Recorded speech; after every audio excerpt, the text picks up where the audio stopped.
नमस्कार दोस्तों।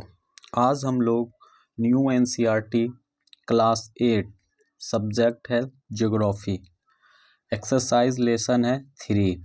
टॉपिक है खनिज और शक्ति संसाधन, जिसको आज हम लोग अच्छे से रीडिंग लगाएंगे और इम्पोर्टेंट लाइन को अंडरलाइन करते हुए नोट भी करेंगे और लास्ट में इसका क्वेश्चन आंसर को भी हम लोग कंप्लीट करते हुए चलेंगे। तो टॉपिक है खनिज और शक्ति संसाधन। आज हम लोग खनिज के बारे में अच्छे से समझेंगे और उसका कैसे उपयोग होता है, कितने मात्रा में है, कहाँ से खनिज निकाला जाता है, ये सब सारा कुछ हम लोग इस टॉपिक में देखने वाले हैं। चलिए स्टार्ट करते हैं।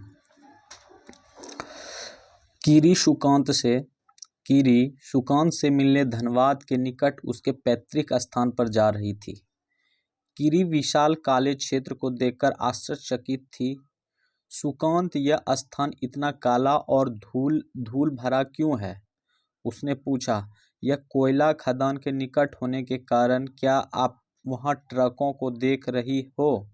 ये सभी खनिज कोयले को ले जा रहे हैं। सुकांत ने उत्तर दिया। खनिज क्या है? खनिज क्या है? तो खनिज अब की बताते हुए कहते हैं सुकांत पूछते हैं खनिज क्या है? तो अब वो बताती है कीरी पूछती है। सुकांत कहता है, क्या आपने कभी नान बाई को बिस्कुट बनाते हुए देखा है? वो पूछी, क्या आपने कभी नान बाई को बिस्कुट बनाते हुए देखा है? उसमें आटा, दूध, चीनी और कभी कभी अंडे को भी मिलाया जाता है। जब आप पके हुए बिस्कुट खाते हैं तो क्या आप इनके अवयवों को पृथक रूप से देख सकते हैं? जिस प्रकार बिस्कुट में मिली हुई कई वस्तुओं को आप नहीं देख सकती हैं, उसी प्रकार मतलब बिस्कुट बनाने में क्या क्या लगता है? दूध, आटा और तेल और कभी कभी अंडे का भी प्रयोग किया जाता है। जब बिस्कुट बन के रेडी होता है तो हम लोग उसमें देख थोड़ी पाते हैं क्या क्या मिक्सअप किया हुआ। इतना नॉर्मल पता है कि तेल में फ्राई किया हुआ है और इसमें आटा, चीनी वगैरह जो भी दिया हुआ है, लेकिन और कई मात्रा का मिलावट हम नहीं देख पाते। तो उसी तरह इस पृथ्वी में चट्टानों में कई पदार्थ मिले हैं। हमारे जो पृथ्वी के चट्टान है उसमें कई पदार्थ के खनिज मिले हुए हैं जो खनिज कहलाते हैं। खनिज किसको कहते हैं? शॉर्ट भाषा में पृथ्वी की चट्टानों में बहुत सारे मिलावटी पदार्थ को हम लोग खनिज कहते हैं। ये खनिज पृथ्वी के चट्टान प्रपट्टी पर सभी जगह फैले हुए हैं। प्राकृतिक रूप से प्राप्त होने वाला पदार्थ जिसका निश्चित रासायनिक संगठन हो, वह एक खनिज है। खनिज सभी स्थानों पर समान रूप से वितरित नहीं है। वे किसी विशेष क्षेत्र में या विशाल समूह में संकेंद्रित। कुछ खनिज ऐसे खनिज पाए जाते हैं जो आसानी से अभिगम्य नहीं हैं, जैसे आर्कटिक महासागर सशस्त्र और अंटार्कटिका खनिज विभिन्न प्रकार के भूवैज्ञानिक परिवेश में अलग अलग दशाओं में निर्मित होते हैं। वे बिना किसी मानवीय हस्तक्षेप के प्राकृतिक प्रक्रियाओं द्वारा निर्मित होते हैं। वे अपने भौतिक गुणों जैसे रंग, घनत्व, कठोरता और रासायनिक गुणों यथा विलेयता के आधार पर पहचाने जा सकते हैं। ठीक है, थोड़ा इधर देख लेते हैं। यहाँ पे क्या है? ये फिगर है कोयले की खदान में ट्रक का भरना। जब कोयले का खदान होता है ना, वहाँ से ट्रक पे कोयला भरा जा रहा था डोजर से, तो उसका ये फिगर है। चलिए, यहाँ कह रहे क्या आप जानते हैं आपके भोजन में नमक और आपके पेंसिल में ग्रेफाइट भी खनिज है। मतलब पेंसिल में जो ग्रेफाइट यूज होता है और हम लोग खाना में जो नमक देते हैं वो भी एक प्रकार का क्या है?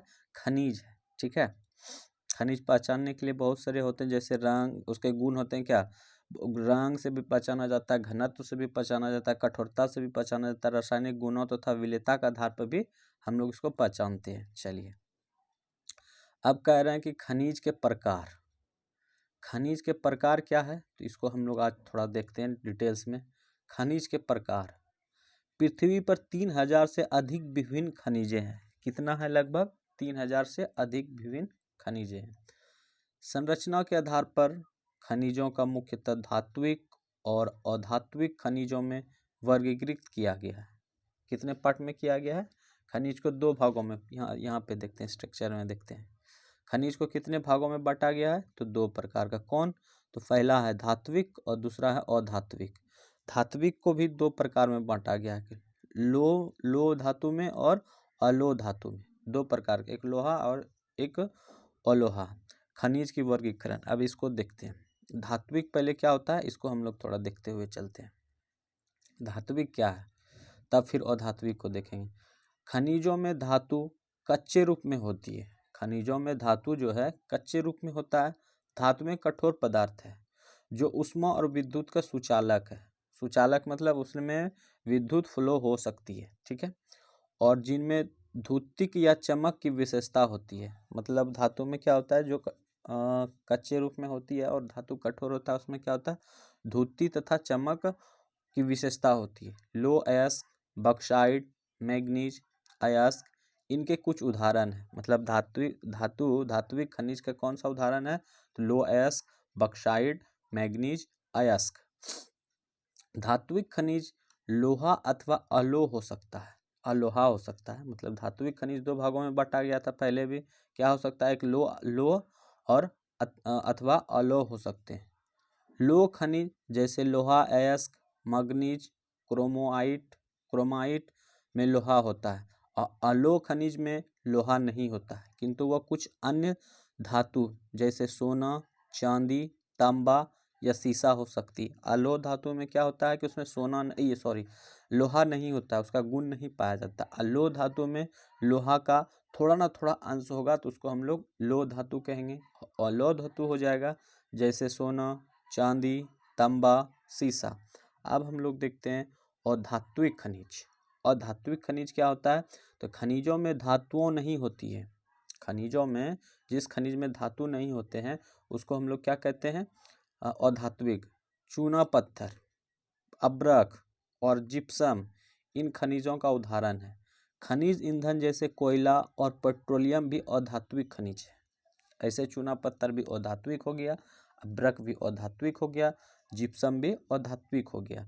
खनिज ईंधन जैसे कोयला और पेट्रोलियम भी अधात्विक खनिज है। खनिज को खनन, प्रवेदन या अखनन द्वारा निष्कासित किया जा सकते हैं। खनिजों को खनन द्वारा, प्रवेदन द्वारा या अखनन द्वारा भी निष्कासित किया जाता है। अब खनिजों के निष्कर्ष के बारे में देखते हैं। खनिजों के निष्कर्ष कितने, दो भागों में बांटा गया है कि क्या क्या, तो पहला खनन और दूसरा अखनन, ठीक है। ये बीच में हो गया प्रबंधन। खनन को दो भागों में करते हैं, क्या है, विवृत खनन और कुपिकी खनन। खनन को दो भागों में बांटा था, क्या क्या, तो विपरीत खनन और कुपिकी खनन। खनिज का निष्कर्षण, खनिज का निष्कर्षण, चलिए अब इसको पहले पढ़ ही लेते हैं, तब ऊपर वाला दोनों देख लेंगे, ठीक है। चलिए, पृथ्वी की सतह के अंदर दबी शैलों से खनिजों को बाहर निकालना की प्रक्रिया खनन कहलाती है। मतलब पृथ्वी के अंदर में जितने चीज़ है, दबी सेल जो है, खनिज है, उसको बाहर निकालना, हम उसको क्या कहते हैं, खनन कहते हैं। खनिज जो कम गहराई में स्थित है वे पृष्ठीय स्तर पर हटाकर निकाले जाते हैं, इसे विवृत खनन कहते हैं। मतलब जो खनिज कम गहराई में है और उसको हम पृष्ठीय स्तर मतलब ऊपर की परत को हटाकर जो निकालते हैं उसे क्या कहते हैं, विवृत खनन कहते हैं। गहन वेधन जिन्हें कूपक कहते हैं, गहन वेधन जिन्हें कूपक कहते हैं, अधिक गहराई में स्थित खनिज निक्षेपों द्वारा पहुंचने के लिए बनाए जाते हैं, इसे कपूकों खनन कहते हैं। जैसे पेट्रोलियम और उधर देख लेंगे, पहले इसको देख लेते हैं क्या क्या है यहाँ पे। क्या आप जानते हैं सेल क्या होता है, इसको देखते हैं। खनिज अवयवों के अनिश्चित संगठन वाले एक या एक से अधिक खनिजों का एक समूहन को हम लोग सेल कहते हैं। सेल जिनसे खनिज का खनन किया जाता है, मतलब बहुत सारे पदार्थ उसमें मिले हुए रहते हैं, उसको हम लोग खनिज कहते हैं। अयस्क इसको कहते हैं।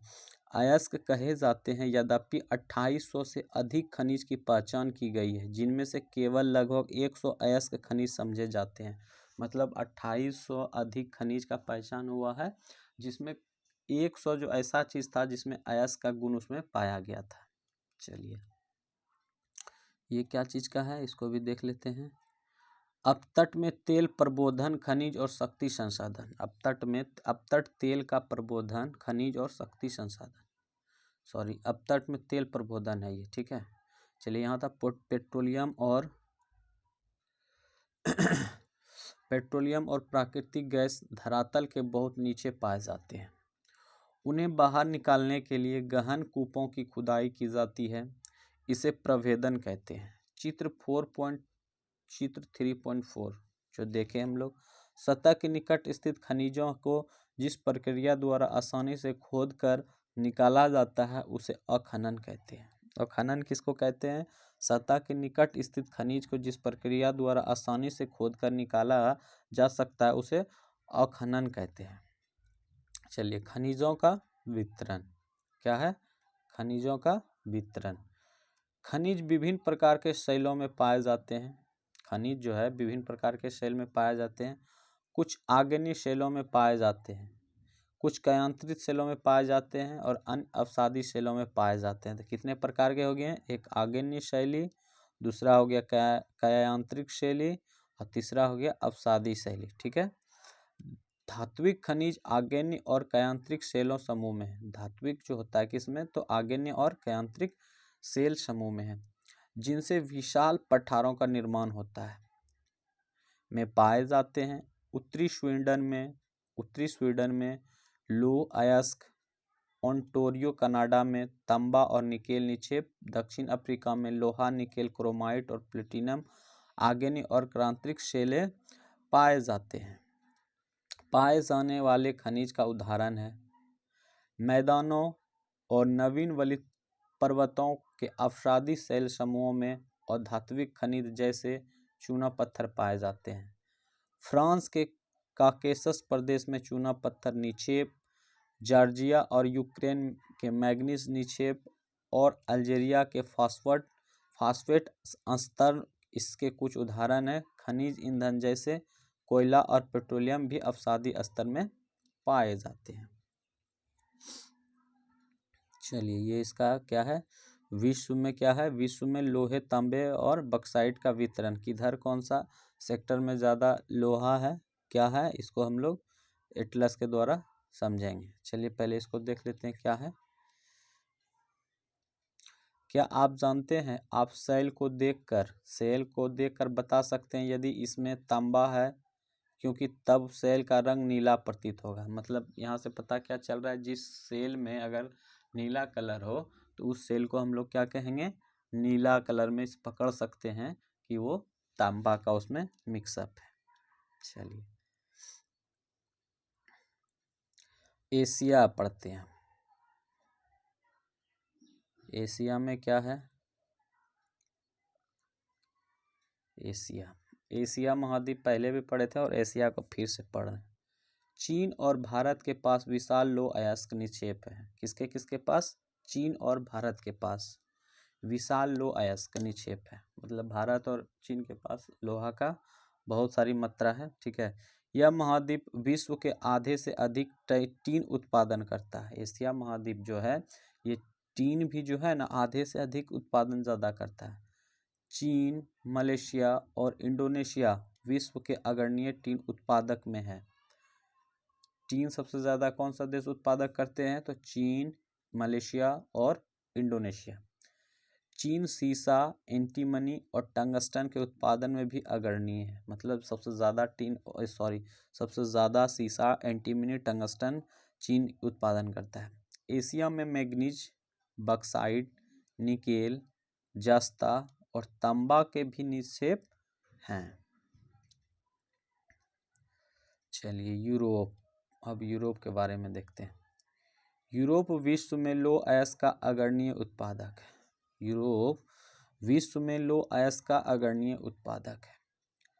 रूस, यूक्रेन, स्वीडन और फ्रांस लो अयस्क के विशाल निक्षेप वाले देश हैं।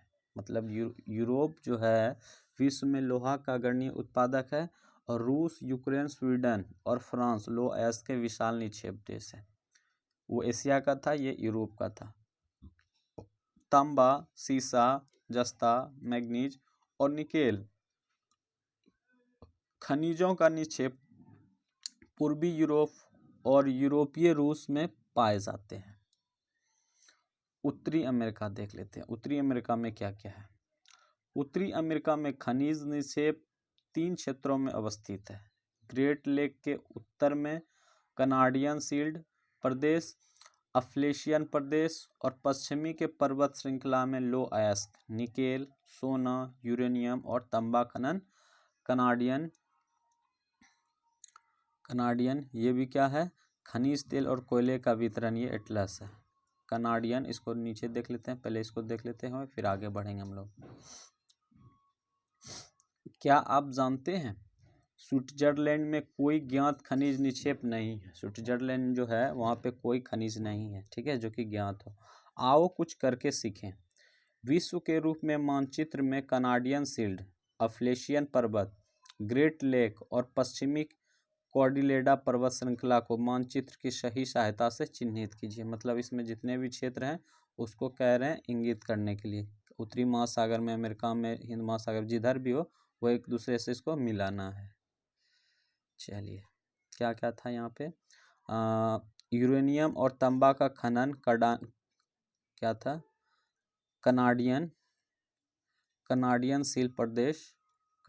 शील्ड प्रदेश में और कोयले का अफ्लेशियन प्रदेश में होता है। पश्चिमी कॉर्डिलेरा में तांबा, सीसा, जस्ता, सोना और चांदी का विशाल निक्षेप है। मतलब बहुत बड़ा भंडार है उसके पास, ठीक है। अब हम लोग पढ़ते हैं दक्षिण अमेरिका को, फिर अफ्रीका को पढ़ेंगे। दक्षिण अमेरिका, ब्राज़ील विश्व में उच्च कोटि का लो अयस्क का सबसे बड़ा उत्पादक है। ब्राज़ील जो है ये दक्षिणी साउथ अमेरिका में ब्राज़ील जो शहर है विश्व का सबसे उच्च कोटि का लोहा अयस्क का बड़ा उत्पादक है। चिली और पेरू तांबे का अग्रणी उत्पादक है। ब्राज़ील और बोलिविया विश्व में टीन के सबसे बड़े उत्पादकों में से एक है। दक्षिण अमेरिका के पास सोना, चांदी, जस्ता, क्रोमियम, मैग्नीज, बक्साइड, अब्रक, प्लेटिनम, एस्बेस्टस और हीरा का विशाल निक्षेप भी है। खनिज तेल वेनेजुएला, अर्जेंटीना, चिली, पेरू और कोलंबिया में पाया जाता है। अफ्रीका खनिज संसाधनों में घनी है। यह हीरा, सोना, प्लेटिनम विश्व में सबसे बड़ा उत्पादक है। अफ्रीका में क्या क्या पाया जाता है, ये सोना, प्लेटिनम और हीरा, ये सब ज़्यादा अफ्रीका में पाया जाता है। दक्षिण अफ्रीका, जिम्बाब्वे और जायरे विश्व के सोने का बड़ा भाग उत्पादित करते हैं। तांबा, लो अयस्क, क्रोमियम, यूरेनियम, कोबाल्ट और बक्साइट दक्षिण अफ्रीका में पाए जाने वाले अन्य खनिज तेल नाइजीरिया, लीबिया और अंगोला में पाया जाता है। चलिए, अब हम लोग ऑस्ट्रेलिया को थोड़ा सा देखते हैं।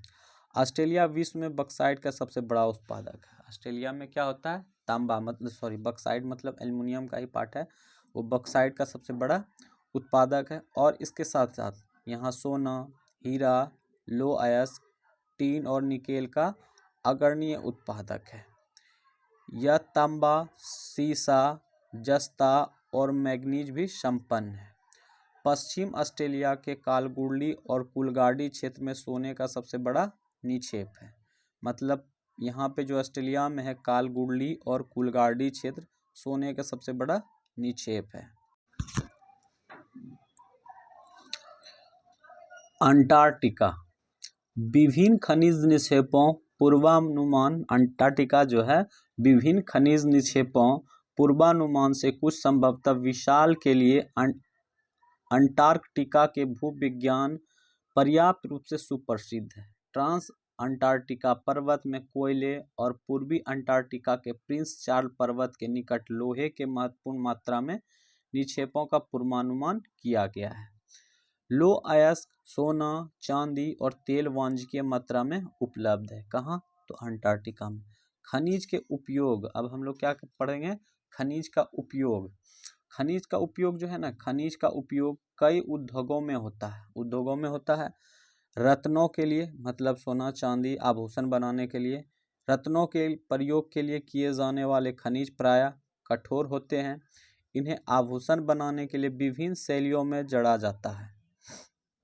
तांबा एक अन्य धातु है जिसका उपयोग सिक्के से लेकर पाइप तक प्रत्येक वस्तु में किया जाता है। कंप्यूटर उद्योग में भी प्रयुक्त होने वाला सिलिकॉन क्वार्ट्ज से प्राप्त किया जाता है। सिलिकॉन किससे प्राप्त किया जाता है? क्वार्ट्ज से प्राप्त किया जाता है। एल्युमिनियम, जिसे आगे पढ़ लेंगे एल्युमिनियम के बारे में, पहले हम इसको देख लेते हैं क्या क्या आप जानते हैं कि नहीं। अगर नीला कलर का रहे कुछ खनिज में तो पकड़ में आ जाएगा कि वो उसमें तांबा का प्रयोग किया गया है। चलिए यहाँ पे क्या आप जानते हैं इसको देखते हैं।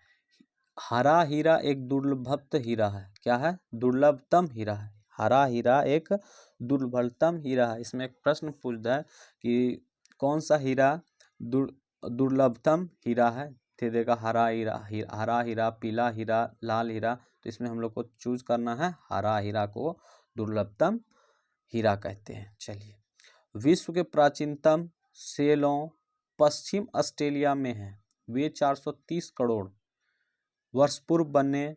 पृथ्वी के निर्माण की मात्रा 30 करोड़ वर्ष पश्चात। मतलब कह रहा है कि विश्व की प्राचीनतम सेलों पश्चिमी ऑस्ट्रेलिया में है। वे 430 करोड़ वर्ष पूर्व बने हैं और जो कि पृथ्वी के निर्माण के मात्र 30 करोड़ वर्ष पश्चात, जब मतलब पृथ्वी का निर्माण हुआ था ना, उसका 30 करोड़ बाद 30 करोड़ बाद वर्ष ही इसका उद्भव हुआ था।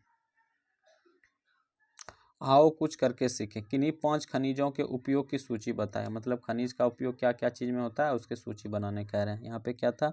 एल्युमिनियम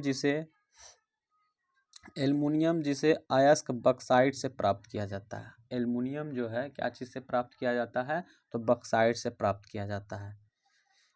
डैश का उपयोग ऑटोमोबाइल्स और हवाई जहाज, बोतलबंदी उद्योग, भवन निर्माण और रसोई के बर्तन तक में होता है। खनिजों का संरक्षण। खनिजों का संरक्षण। खनिज अनवीकरणीय संसाधन है। खनिज जो है अनवीकरणीय संसाधन है। खनिज के निर्माण और संचयन में हजारों वर्ष लगते हैं। मानवीय उपभोग की दर की तुलना में निर्माण की दर बहुत धीमी है। खनन की प्रक्रिया में बर्बादी को घटाना आवश्यक है। धातुओं का पुनर्चक्रण एक अन्य तरीका है जिससे खनिज संसाधन को संरक्षित किया जा सकता है।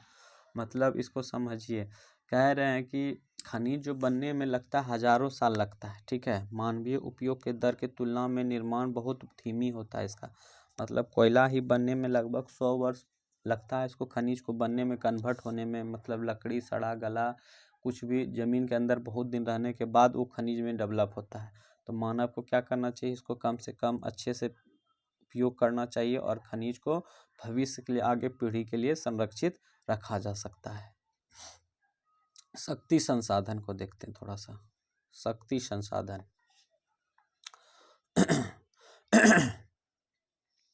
सन्नी की माँ अपने दिन की शुरुआत गाइजर का बटन दबाने से करती है। वे सन्नी को जगाने से पहले उसके विद्यालय की वर्दी पर इस्त्री करती है। इसके बाद वह उनके लिए ब्लेंडर में एक गिलास के संतरे जूस तैयार करने के लिए रसोई घर में तेजी से पहुंचती है। सन्नी, क्या आपने स्नान कर लिया? आओ और अपना नाश्ता करो। सन्नी के लिए गैस स्टोव पर नाश्ता बनाते हुए माँ पुकारती है। विद्यालय जाते समय सन्नी बत्तियों और पंखों के बटन बंद करना भूल जाता है। माँ उन बटनों को बंद करते समय सोचती है कि शहरों में जीवन आरामदायक प्रतीत होता है, लेकिन विद्युत उपकरणों गैजेट जैसे सभी बिजली की खपत करते हैं, पर अधिक से अधिक निर्भरता मांग और पूर्ति के बीच विशाल अंतर पैदा करती है। विज्ञान एवं प्रौद्योगिकी के नए प्रचलन से जीवन शैलियों में बहुत तेजी परिवर्तन आ रहे हैं। शक्ति अथवा ऊर्जा हमारे जीवन में बहुत महत्वपूर्ण भूमिका निभाते हैं। हमें उद्योग, कृषि, परिवहन, संचार और प्रतिरक्षा के लिए भी शक्ति की आवश्यकता होती है। ऊर्जा संसाधनों के विस्तृत रूप से परंपरा और गैर परंपरा संसाधनों में वर्गीकृत किया जा सकता है। इसका कहने का मतलब है कि हमारा जो बिजली है उसका हम लोग उस पर बहुत ज़्यादा महत्वपूर्ण भूमिका निभाते, महत्वपूर्ण निर्भर हो गए हैं उस पर हम लोग। कहने का मतलब है कृषि के क्षेत्र में, उद्योग के क्षेत्र में, परिवहन के लिए, संचार के लिए, प्रतिरक्षा के लिए हम लोग क्या करते हैं? ऊर्जा का उपयोग करते हैं शक्ति बढ़ाने के लिए, जो कि हम लोग ढंग से उसका उपयोग करें, ज़्यादा बर्बादी नहीं करना चाहिए, ठीक है। चलिए, परंपरागत स्रोत क्या होता है इसको देखते हैं। एक परंपरागत स्रोत होता है और एक गैर परंपरागत स्रोत होते हैं। ऊर्जा के परंपरागत स्रोत वे हैं जो लंबे समय से समान उपयोग में लाए जा रहे हैं। ईंधन और जीवाश्मी ईंधन परंपरागत ऊर्जा के दो मुख्य स्रोत हैं। मतलब क्या होता है परंपरागत स्रोत, क्या होता है ऊर्जा के परंपरागत स्रोत वे हैं जो लंबे समय से समान उपयोग, मतलब बहुत दिन से नॉर्मल उपयोग, मतलब बराबर इक्वल उपयोग में लाए जा रहे हैं, जैसे ईंधन और जीवाश्म ईंधन। ये परंपरागत ऊर्जा के दो मुख्य स्रोत हैं। अब हम लोग देखते हैं ईंधन के बारे में। ईंधन क्या है, तो इसका उपयोग पकाने और ऊष्मा प्राप्त करने के लिए व्यापक रूप से होता है। हमारे देश में ग्रामीण द्वारा उपयोग की गई 50% से अधिक ऊर्जा ईंधन से प्राप्त होती है। चलिए, इसका कुछ पार्ट इधर है, इसको भी देख लेते हैं क्या क्या है। सोचें और करें, मतलब ये खनिज है, पूर्ण चक्रण होता है इसका खनिज का। पहले क्या होता है, यहाँ से जाता है, पुनः प्रयोग में होता है, फिर कम प्रयोग और फिर पूर्ण चक्रण बन के फिर से खनिज पदार्थ बनता है। चलिए, ये है विद्युत संभरण हेतु राष्ट्रीय शक्ति ग्रिड। ये विद्युत इसके द्वारा जाता है 33,000 और 11,000 के लाइनें कंपनी में बहुत सारे जगह पे जाते हैं, फैक्ट्री, बड़ी बड़ी फैक्ट्रियों में। चलिए, अब इसका हम लोग थोड़ा सा क्या था यहाँ पे, ईंधन का हम लोग प्रकार देखेंगे। खनिज तेल और प्राकृतिक, क्या क्या इसका है रूप। चलिए, इसको देखते हैं। खनिज तेल और प्राकृतिक गैस, इसको हम लोग जरा सा देखते हैं।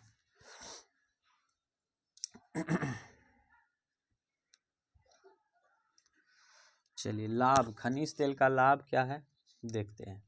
खनिज तेल का लाभ क्या है, आसानी से परिवहन, टैंकर द्वारा लेके जा सकते हैं। पेट्रोल रसायन उद्योग का आधार पर किया जाता है।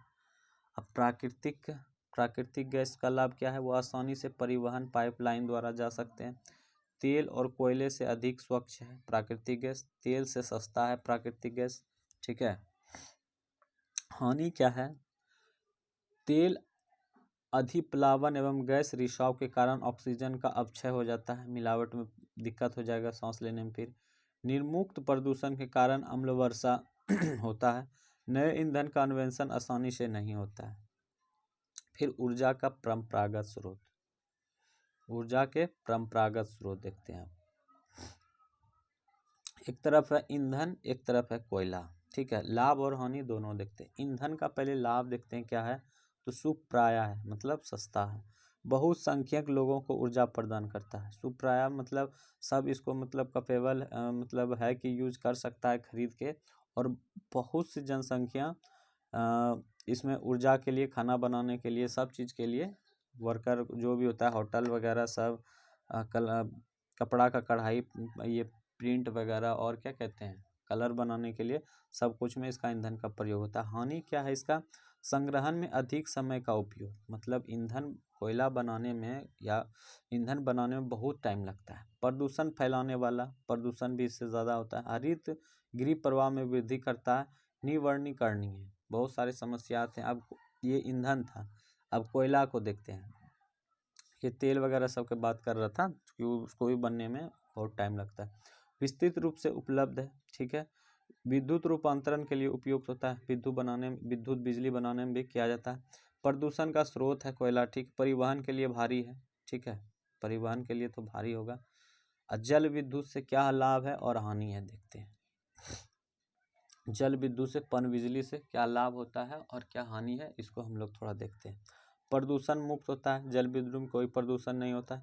सिंचाई और मत्स्य को बढ़ावा देता है और सस्ता भी होता है। हानि क्या है, स्थानीय समुदाय का विस्थापन, निम्न क्षेत्रों का जलवाष्प स्थापित करने में खर्चीला, मतलब सब कुछ करने में उसको क्या लगता है, यह ऊर्जा के परंपरागत स्रोत है, ठीक है। ये सब करने में खर्च तो बढ़ता ही है। चलिए, ये क्या हो रहा है, तो उत्तरी पूर्व भारत में ईंधन ले जाते महिला, ईंधन मतलब लकड़ी लेके जा रही है महिला। और ये क्या है, तापीय ऊर्जा संयंत्र का दृश्य, मतलब तापीय मतलब क्या कहते हैं, पानी वाला, ठीक है। तापीय नहीं, सॉरी, पानी वाला नहीं, ये कोयला वाला, कोयला डाल के जो तापीय बनाया जाता है। चलिए, इसको पढ़ते हैं तब समझ में और अच्छे से आ जाएगा। पौधों और जानवरों के अवशेष से जो लाखों वर्ष तक धरती के अंदर दबे रहते हैं। मतलब क्या कह रहा है, पौधे और जानवर के अवशेष, मतलब पौधे का टुकड़ा, जड़, और क्या कहते हैं, पौधे का टहनियाँ वगैरह सब, और जानवरों के हड्डी वगैरह सब अवशेष जो है जानवर के, वो लाख वर्ष, एक लाख वर्ष तक धरती के अंदर दबे रहते हैं। ठीक है, धरती के अंदर दबे रहते हैं। ताप और दाब के प्रभाव से जीवाश्म ईंधन में परिवर्तित हो गए। मतलब बहुत दिन रहने के बाद वो क्या चीज़ में हो गए, जीवाश्म ईंधन में परिवर्तित हो गया। जीवाश्म ईंधन में क्या क्या आता है, कोयला, पेट्रोलियम, प्राकृतिक गैस परंपरागत ऊर्जा के मुख्य स्रोत हैं। मतलब ये परंपरागत ऊर्जा है, मतलब सब दिन के लिए नॉर्मल यूज होते रहा। ठीक है, इन खनिजों का भंडार सीमित है। इन खनिजों, कोयला, पेट्रोलियम और प्राकृतिक गैस का भंडार सीमित है।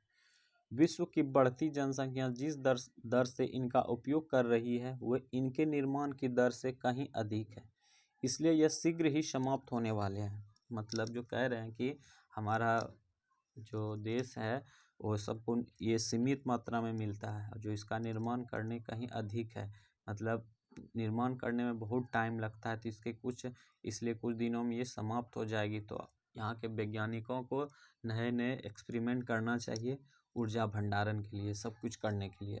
तो कोयला, पेट्रोलियम और प्राकृतिक गैस परंपरागत ऊर्जा के प्रमुख स्रोत हैं। ठीक है, जो कि ये सीमित है। अब देखते हैं कोयला के बारे में। कोयला ये बहुतायात में पाया जाने वाला जीवाश्म ईंधन है। इसका उपयोग घरेलू ईंधन, मतलब घर में यूज करने के लिए, उद्योग जैसे लोहा और इस्पात, वाष्प इंजन और विद्युत उत्पन्न करने में किया जाता है। कोयले से प्राप्त विद्युत को तापीय ऊर्जा कहा जाता है। मतलब कोयला डाल के जो विद्युत बनाया जाता है उसको तापीय ऊर्जा कहते हैं। कोयला जिसका हम आज उपयोग कर रहे हैं वह लाखों वर्ष पूर्व विशाल फर्न और दलदल के पृथ्वी के परतों में दबने से बना है। कोयला इसलिए अंतर्हित धूप के रूप में जाना जाता है। क्या जाना जाता है, अंतर्हित धूप के रूप में जाना जाता है। चलिए, उसका पेट्रोलियम है, और कितना है, अभी है, लंबा टॉपिक है, इतना है।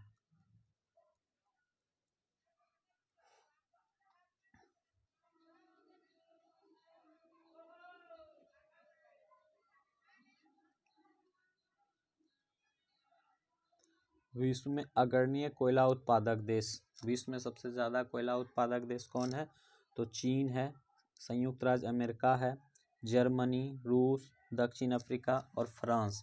भारत के कोयला उत्पादक क्षेत्र रानीगंज, पश्चिम बंगाल तथा झरिया, धनबाद, बोकारो, झारखंड में है। ये बहुत सारे देश हैं, कौन कौन, चीन है, अमेरिका है, जर्मनी, रूस, दक्षिण अफ्रीका और फ्रांस है। भारत में भी कोयला उत्पादक होता है। कौन कौन सा राज्य स्थान पे, तो रानीगंज पश्चिम बंगाल में, और तथा झारिया, धनबाद, बोकारो झारखंड में। ठीक है, रानीगंज पश्चिम बंगाल में है जो कि कोयला उत्पादन के लिए जाना जाता है। झारिया, धनबाद, बोकारो ये झारखंड में पाया जाता है, जो कि कोयला उत्पादन के लिए महत्वपूर्ण प्लेस है। चलिए, पेट्रोलियम, अब पेट्रोलियम के बारे में हम लोग पढ़ते हैं। पेट्रोल जिससे आपकी कार चलती है, और तेल तो आपकी साइकिल को चमकाने से रोकता है, चरमराने से रोकता है। ठीक है, जैसे कि चलते समय आवाज़ करता है, उसमें डाल देने के बाद वो आवाज़ ख़त्म हो जाता है। दोनों की शुरुआत गाढ़े काले द्रव से होती है, जिसे पेट्रोलियम कहते हैं। यह सेलों के परतों के माध्यम से पाया जाता है। इसका वेधन अपतटीय या तटीय क्षेत्रों के तेल क्षेत्र से किया जाता है। क्या, तो अपतटीय व तटीय क्षेत्र के स्थित तेल क्षेत्र से किया जाता है। तदुपरांत इसके परिष्करणशाला भेजा जाता है, मतलब प्रयोगशाला के लिए भेजा जाता है, जहां अपकृष्ट पेट्रोलियम के प्रक्रम को विभिन्न तरह के उत्पादक जैसे डीजल, पेट्रोल, मिट्टी का तेल, मोम, प्लास्टिक और सने तैयार किए जाते हैं। मतलब वही टोटल पदार्थ से बहुत सारा जो फ्रेश होता है, क्या करते हैं, उसको डीजल बनाते हैं, पेट्रोलियम बनाते हैं, मिट्टी का तेल, केरोसिन तेल बनाते हैं, मोम बनाते हैं, प्लास्टिक और स्नेह तैयार किया जाता है। पेट्रोलियम और इससे बने उत्पादों को काला सोना कहा जाता है। काला सोना किसको कहते हैं, पेट्रोलियम को कहते हैं। ठीक है, काला सोना किसे कहते हैं? कोयला को नहीं कहते हैं, किसको कहते हैं? पेट्रोलियम को कहते हैं। ठीक है, ये बीपीएससी टीआरई में फर्स्ट में पूछा गया था काला सोना किसको कहा गया था, तो उसमें था कोयला, रुई और पेट्रोल और एक प्राकृतिक गैस। तो उस समय बहुत सारा इंसान काला सोना देख के मार दिया था कोयला का, लेकिन ये क्या हो जाएगा? पेट्रोलियम को कहते हैं। ठीक है, क्योंकि यह बहुत अधिक मूल्यवान है। क्या है? बहुत महंगा है। ठीक है, पेट्रोलियम के मुख्य उत्पादक देश ईरान, इराक, सऊदी अरब और कतर है। अन्य मुख्य उत्पादन संयुक्त राज्य अमेरिका, रूस, वेनेजुएला और अल्जीरिया है। भारत में मुख्य उत्पादक क्षेत्र असम में डिगबोई, मुंबई में बॉम्बे हाई और कृष्णा एवं गोदावरी नदियों का डेल्टा है। ठीक है, और ये क्या है? अपकृष्ट पेट्रोलियम है, अपरिकृष्ट पेट्रोलियम है। चलिए अब प्राकृतिक गैस के बारे में थोड़ा समझते हैं, प्राकृतिक गैस क्या होता है। प्राकृतिक गैस पेट्रोलियम निक्षेपों के साथ पाई जाती है और तब निर्मुक्त होती है जब अपरिकृष्ट तेल को धरातल पर लाया जाता है, तो इसका प्रयोग घरेलू और वाणिज्यिक ईंधनों के रूप में किया जा सकता है। रूस, नॉर्वे, यूके और नीदरलैंड प्राकृतिक गैस के प्रमुख उत्पादक हैं। भारत में जैसलमेर, कृष्णा गोदावरी डेल्टा, त्रिपुरा और मुंबई के कुछ अपतटीय क्षेत्र में प्राकृतिक गैस संसाधन हैं।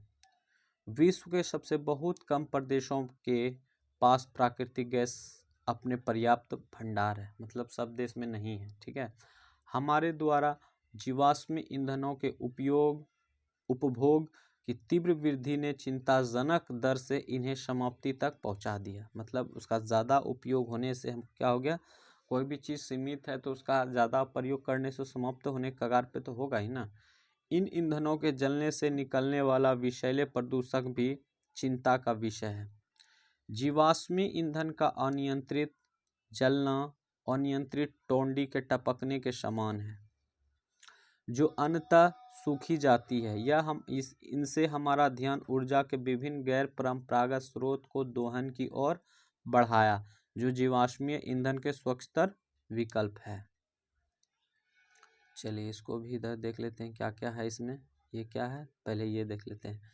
शब्द उत्पत्ति। पेट्रोलियम शब्द लैटिन शब्द पेट्रो से बना था, जिसका अर्थ पेट्रो अर्थ मतलब सेल, ओलंबियन अर्थ तेल से लिया गया है, इसलिए पेट्रोलियम का अर्थ सेल तेल है। क्या है? पेट्रोलियम का अर्थ सेल तेल है। चलिए यहाँ पे क्या है? अपरिकृष्ट पेट्रोलियम, अभी मतलब बहुत सारा मिलावट है, प्यूरिफाई करके इसको बनाया जाएगा। चलिए और क्या है, क्या आप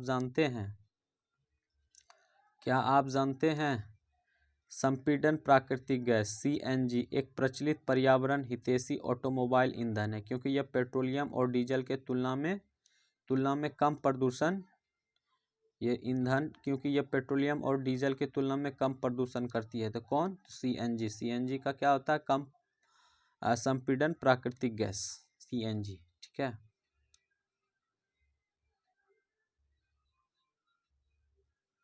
चलिए जल विद्युत के बारे में हम लोग पढ़ते हैं। जल विद्युत, ताप विद्युत पढ़ लिए थे जो कोयला के से बनाया जाता था।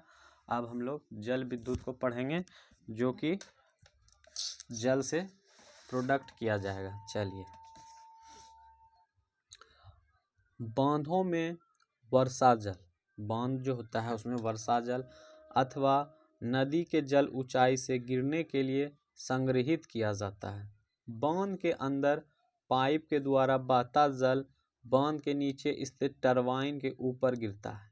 ठीक है, और घूमते हुए ब्लेड जनरेटर को विद्युत के लिए घुमाते हुए यह जल विद्युत कहलाती है। विद्युत उत्पादन करने के बाद जो जल बहता है उसका उपयोग कृषि में किया जाता है।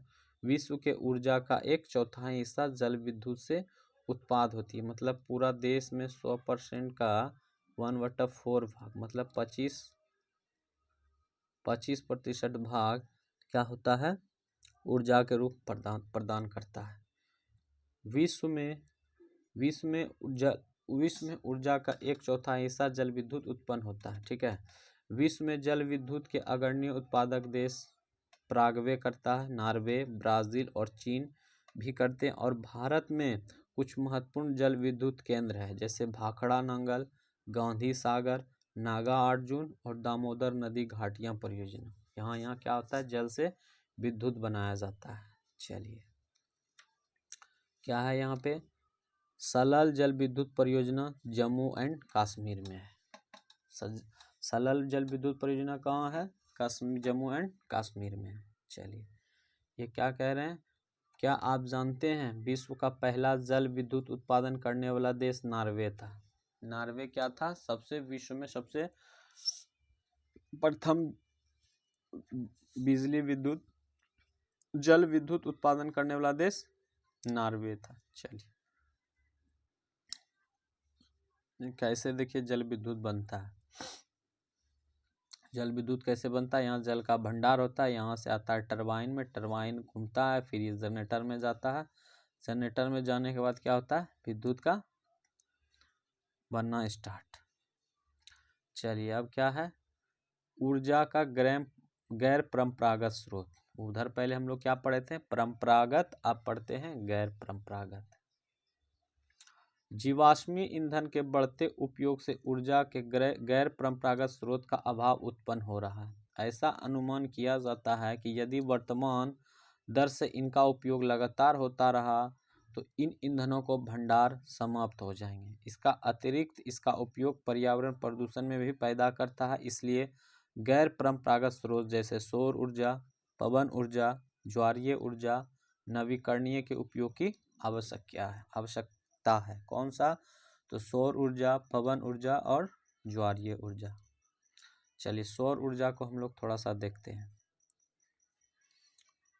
सौर ऊर्जा क्या है, सूर्य की ऊष्मा और प्रकाश ऊर्जा हमारे द्वारा प्रतिदिन अनुभव की जा सकती है और सूर्य से प्राप्त सौर ऊर्जा सौर सेलों में विद्युत उत्पन्न करने के लिए प्रयोग की जा सकती है।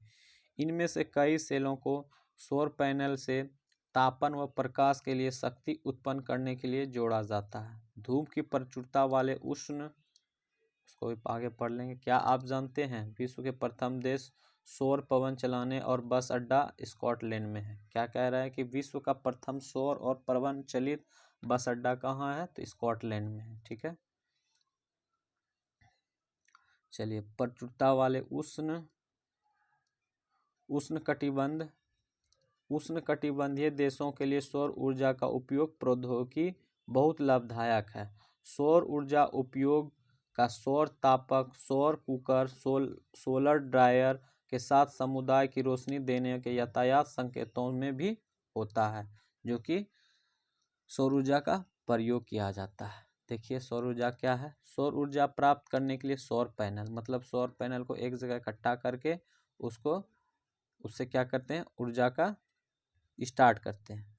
चलिए, यहाँ क्या है, पवन ऊर्जा के लाभ और हानि पढ़ते हैं। पहले पवन ऊर्जा, वायु वाला। लाभ क्या है, प्रदूषण मुक्त है, एक बार स्थापित हो जाने पर विद्युत उत्पादन की कम लागत पड़ती है, सुरक्षित और साफ रहता है। ध्वनि प्रदूषक, इससे हानि हो सकता है, पवन ऊर्जा से ध्वनि प्रदूषण होता है। पवन चक्कियों को स्थापित करना महंगा होता है। रेडियो व दूरदर्शन के प्रसारण संकेतों में व्यवधान, मतलब रुकावट पैदा करता है। पक्षियों के लिए हानिकारक है। कौन, पवन ऊर्जा। चलिए, सौर ऊर्जा का लाभ और हानि उठाते हैं। असमय है, मतलब असमाप्य है, मतलब समाप्त नहीं होता। प्रदूषण मुक्त है, लेकिन हानि क्या है इसका, खर्चीला ज़्यादा है, स्रोत के विस्तारित होने से ऊर्जा बर्बादी होता है। ठीक है, ज्वारीय ऊर्जा से लाभ क्या होता है, प्रदूषण मुक्त होता है। असमय मतलब ये समाप्त नहीं होगा। ठीक है, हानि क्या है, वन्य जीव आवास का नष्ट होना और दोहन में कठिन।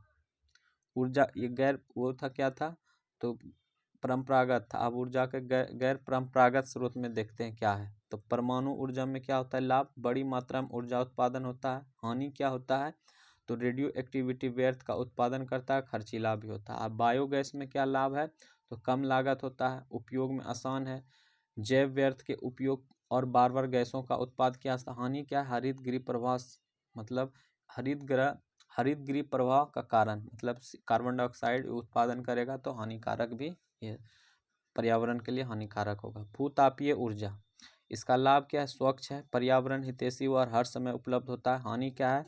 शहर में बहुत दूर अवस्थित होने के कारण विद्युत वहन खर्चीले हो जाते हैं। ठीक है, ये क्या थे? ऊर्जा के गैर परंपरागत स्रोत थे। ठीक है, अब यहाँ पे क्या थे? हम लोग पढ़ रहे थे कि प्रचुरता वाले उष्ण, ये तो पढ़ लिए थे। अब पवन ऊर्जा को हम लोग पढ़ते हैं कि पवन ऊर्जा क्या है। ठीक है, पवन ऊर्जा का एक असमाप्य स्रोत है। पवन चक्कियों के उपयोग अनाजों के पीसने और जल निकालने के लिए चिरकाल से आज आ रहा है। वर्तमान पवन चक्कियों में तीव्र गति से चलती हवाओं पवन चक्की घुमाती है, जो विद्युत उत्पादन करने के लिए जनरेटर से जुड़ी होती है।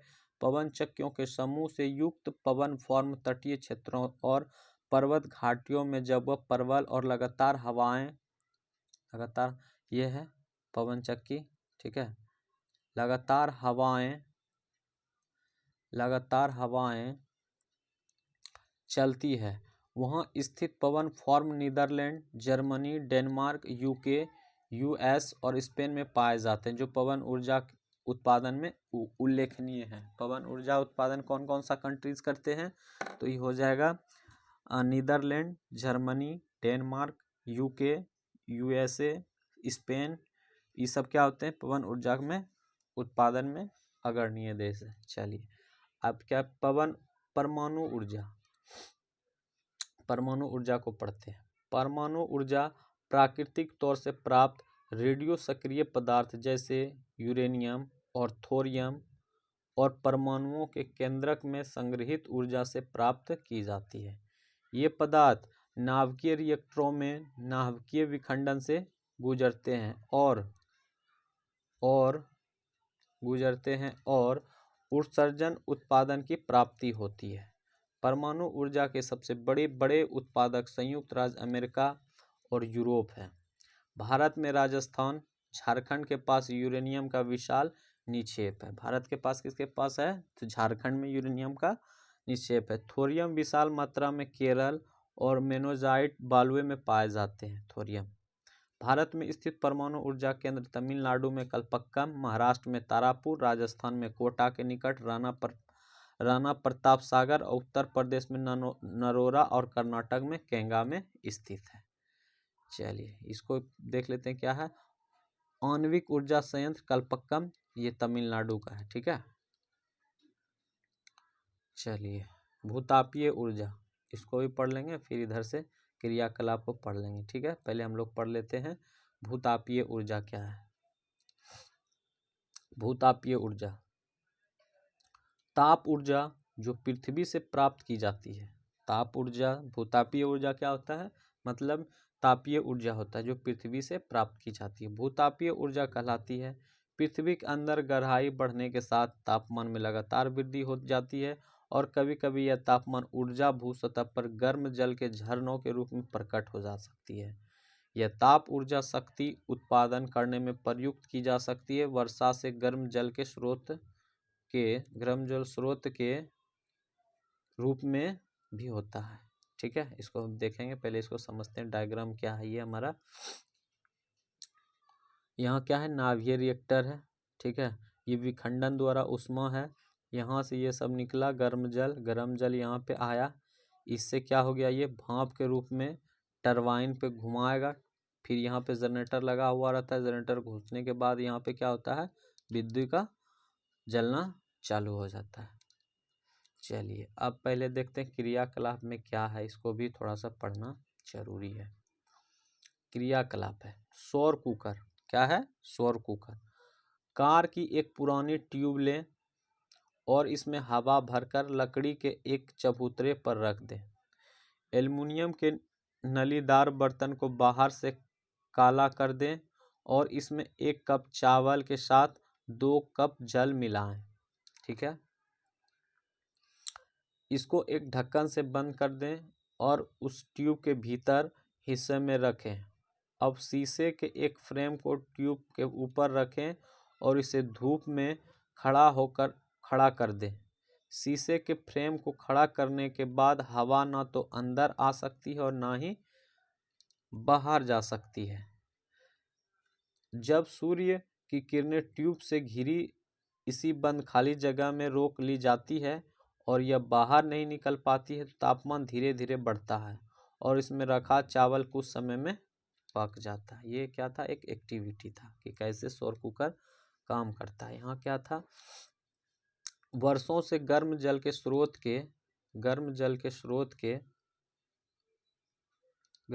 स्रोत के रूप में भूतापीय ऊर्जा खाना बनाने, ऊष्मा प्राप्त करने और नहाने के लिए प्रयोग में लाई जाती है। यूएसए विश्व का सबसे बड़ा भूतापीय ऊर्जा का संयंत्र है। इसके बाद न्यूजीलैंड, आइसलैंड, फिलीपींस और मध्य अमेरिका है। भारत में भूतापीय ऊर्जा का संयंत्र हिमाचल प्रदेश में मणिकरण और लद्दाख में पूगा घाटी में स्थित है। चलिए ये देख लेते हैं, ये क्या है, क और ख, ये क हो गया, ये ख हो गया, क्या है ये, मणिकरण में भूतापीय ऊर्जा, ये क नंबर है। और भूतापीय ऊर्जा की सहायता से भोजन पकाना, ये ख नंबर है। ठीक है,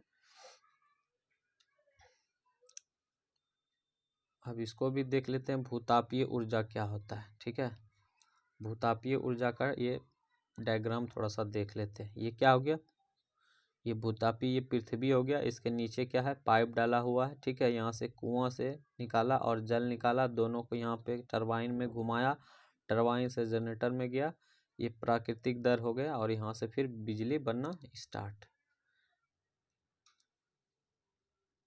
चलिए अब क्या है, ज्वारीय ऊर्जा को हम लोग देखते हैं। ज्वारीय ऊर्जा के बाद थोड़ा सा है, उसके बाद कंप्लीट हो जाएगा। कितना देर हो गया, चलिए 50 मिनट प्लस हो गया है, कोई बात नहीं है, कंप्लीट करके ही छोड़ेंगे इसको। चलिए अब हम लोग पढ़ते हैं ज्वारीय ऊर्जा।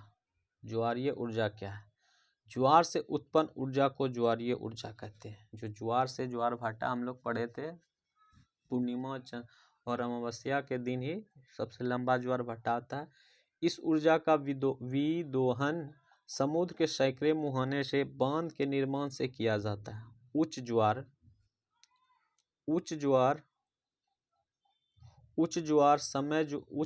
के समय जोरों के ऊर्जा उपभोग बांध में स्थापित टरबाइन को घुमाने के लिए किया जाता है। रूस, फ्रांस, भारत के कच्छ खाड़ी में विशाल ज्वारीय मील के क्षेत्र है। ठीक है, अब देखते हैं ज्वारीय कैसे बना जाता है। ये पहले क्या आप जानते हैं, ये जान लेते हैं। विश्व का पहला ज्वारीय ऊर्जा स्टेशन फ्रांस में बनाया गया है। ज्वारीय स्टेशन कहाँ बनाया गया है, तो फ्रांस में बनाया गया है। ज्वारीय ऊर्जा पढ़ लिए हम लोग। अब इसका स्ट्रक्चर देख लेते हैं, कैसे इसका बनाया जाता है ज्वारीय ऊर्जा का। ठीक है, ये क्या है, उच्च ज्वार और ये निम्न ज्वार भाटा दोनों है। ठीक है, ये जनरेटर है, ये टरबाइन है। टरबाइन क्या करता है, घुमाता है और यहाँ से बिजली बनाता है। फिर क्या है, निम्न ज्वार भाटा और उच्च ज्वार भाटा, फिर वही करता है क्या, टरबाइन को घुमाता है और इससे फिर बिजली उत्पादन होता है। ठीक है, अब हम लोग क्या पढ़ते हैं, बायोगैस के बारे में।